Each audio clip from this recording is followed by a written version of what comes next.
now serving in Congress. Congresswoman Crockett has spent her career fighting for justice, equality, and opportunity for all.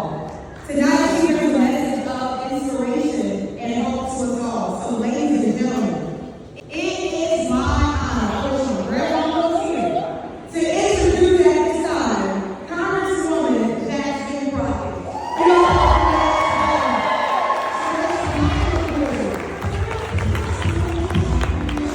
I'm just here to tell y'all I love you. And once it's gonna be it's tough, the work. And so in these times, there's a lot of people that are looking specifically at Black folk and telling us what we can't do, how terrible we are, how much we're not worth. And then we have nights like this. Nights where we celebrate our excellence. Nights where we celebrate our greatness. And I am so thankful because this is a safe space, because frankly, a lot of places in this country don't feel safe. A lot of places in this country have never felt safe for people who look like me and so many of you. And so as I serve in Congress and I serve so proudly and unapologetic as a Black woman, I can tell you that there are so many shots that people try to take in. But I can also tell you that I'm standing here as only the fourth Black woman to ever be elected to the U.S. House in the state of Tennessee. We give Black women every event to the United States Congress.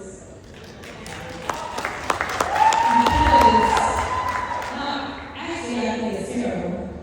I think it's terrible that I'm only number 55. Right. Last time I checked, most educated demographic in this country is Black women. Why in our 200 and some years of existence, why is it I'm only number 55? And I'm going to be perfectly honest with you, this Supreme Court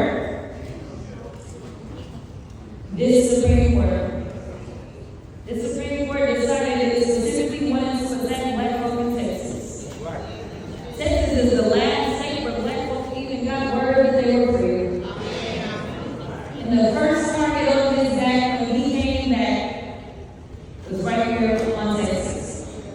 Now, I know some of y'all a little too fancy to keep up with everything that's going on CNN and MS Now and all the channels. But here's the reality. We had a Trump justice, yes, let me repeat that, a Trump justice who wrote a 160-page opinion saying that what the Texas House just did when it decided to do this mid-decade redistricting was racist. Not some foreign lefty appointee, a Trump justice. Now, I don't know how racist it's gotta be to get a Trump appointee to say that's how bad it is. So after that, I was like, wait, we made that. I mean, he said it. But only a couple of days ago, our U.S. Supreme Court said never mind. So our voices in Texas, if you were Black, have been reduced to 1/5 of that of your Anglo-Texan. Right. And our brown brothers and sisters' voices have been reduced to 1/3. We are in a crisis. What does this mean? This means that when you go to the ballot box, you still may not be able to get the next Jasmine Crockett because of how they divide the lines. It feels as if we take one step forward only to take 2 steps back. So I want you to celebrate tonight because we need nights of celebration. We need to make sure that we uplift the work of Dallas Weekly. We need to make sure that independent journalism is around to tell our stories. We need to do that. That means with all donations, I'm just saying, but nevertheless. Say it again. But more importantly, we gotta understand that as pretty as y'all look, you didn't get to any space that you currently occupy because you were just that great. Somebody came before you and was willing to lay their lives on the line.